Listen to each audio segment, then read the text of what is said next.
मायावतीजी नक्की कोणासोबत एकत्रित जाण्याची भूमिका घेणार आहेत.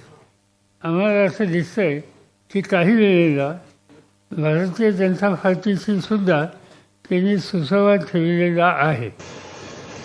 विपक्षी दलों के गठबंधन इंडिया की बैठक मुंबई में चल रही, जिसके होस्ट हैं एनसीपी प्रमुख शरद पवार. शरद पवार ने मायावती को बैठक में ना बुलाए जाने के सवाल पर इशारा किया कि मायावती बीजेपी के साथ हैं, जिसके बाद बसपा सुप्रीमो मायावती नाराज हो गईं. मायावती ने शरद पवार के बयान पर तुरंत ट्वीट कर अपनी प्रतिक्रिया देते हुए बीजेपी और विपक्षी गठबंधन दोनों को गरीब और पिछड़ों का विरोधी बताया. मायावती ने ट्वीट कर कहा कि एनडीए व इंडिया गठबंधन अधिकतर गरीब विरोधी, जातिवादी, सांप्रदायिक, धन्ना सेठ समर्थक व पूंजीपति नीतियों वाली पार्टियां हैं, जिनकी नीतियों के विरुद्ध बीएसपी अनवरत संघर्षरत है और इसलिए इनसे गठबंधन करके चुनाव लड़ने का सवाल ही पैदा नहीं होता. अतः मीडिया से अपील, नो फेक न्यूज प्लीज. हमारे बगैर 80 किसी की नहीं आ सकती. हम 13.5% लेके खड़े हैं. अगर इधर हो गए तो 80 आपकी होगी और गठबंधन में दूसरी तरफ पहुंच गए तो 60 से ज्यादा गठबंधन की हो गई. लेकिन कुमारी बहन मायावती जी साफ कर चुकी हैं वो अकेले लड़ेंगी.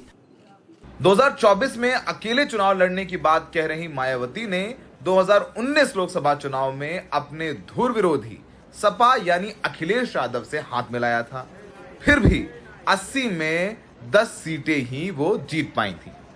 नतीजों के तुरंत बाद मायावती ने अखिलेश यादव से गठबंधन तोड़ लिया. 2022 का विधानसभा चुनाव मायावती अकेले लड़ी और बुरी तरह हारी. उन्हें यूपी विधानसभा की 403 में से सिर्फ 1 सीट भर मिली. पिछले दिनों कई बड़े फैसले ऐसे किए मायावती ने जो भाजपा के पक्ष में थे, मोदी सरकार के पक्ष में थे, तो उनका वोट बैंक सिकुड़ता जा रहा है.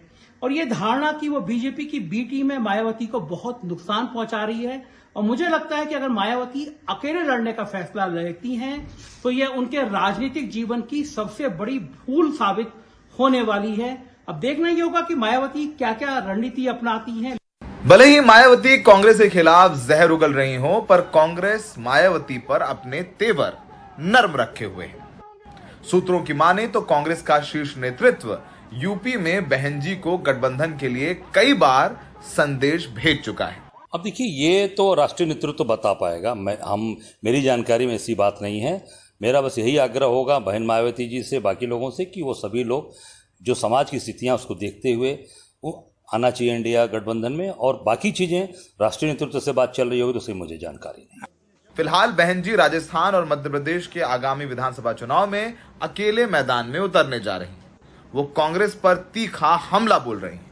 पिछले विधानसभा में बसपा के 6 विधायक राजस्थान में जीते थे, जिन्हें कांग्रेस ने तोड़ लिया था. बहन जी की मन की बात बहन जी जानती हैं और लोकसभा चुनाव नजदीक आएगा. देखते हैं कि बहन जी का क्या रुख होगा.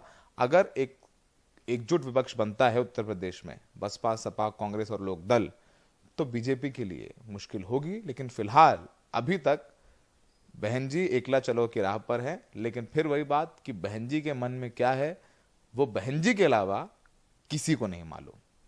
सहयोगी एजे जोसेफ के साथ दिल्ली से सौरभ शुक्ला, एनडीटीवी इंडिया.